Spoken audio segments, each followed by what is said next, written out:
La Purge, c'est un titre qui n'a qu'un seul défaut, c'est que ce n'est pas moi qui l'ai trouvé, c'est ma mère. Et c'est très rageant en fait, c'est même extrêmement frustrant puisque ce que j'ai mis 150 pages à écrire, elle l'a dit en 2 mots. Alors La Purge parce que je parle d'un...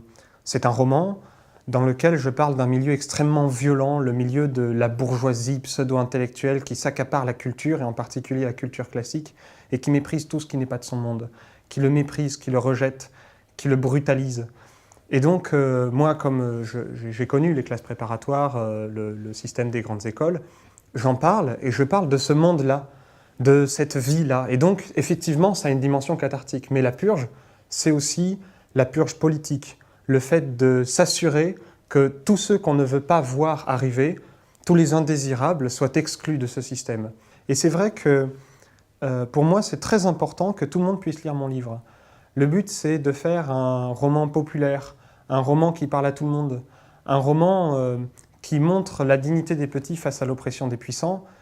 Et comme je rejette le monde des intellectuels, je le rejette parce qu'il est un monde d'intellectuels qui s'arroge la culture, mais je ne rejette pas la culture.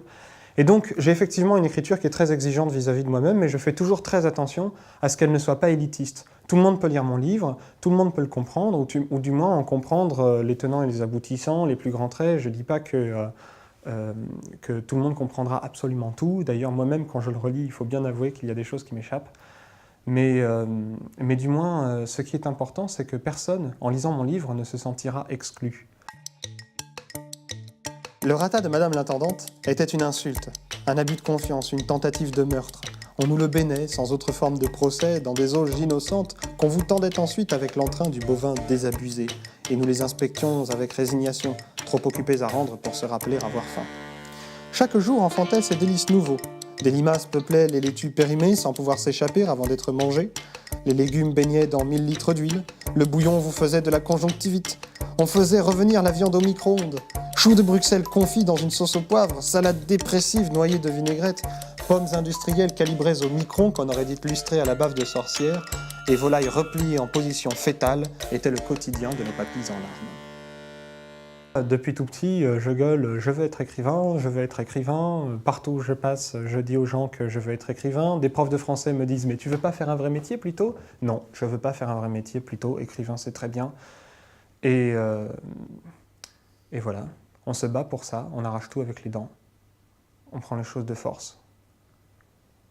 J'ai beaucoup lutté contre moi-même parce qu'il faut bien dire que chez moi j'ai une étagère qui doit bien faire un mètre linéaire de brouillon particulièrement minable, que je n'ose même pas regarder, mais que mes proches m'empêchent de jeter.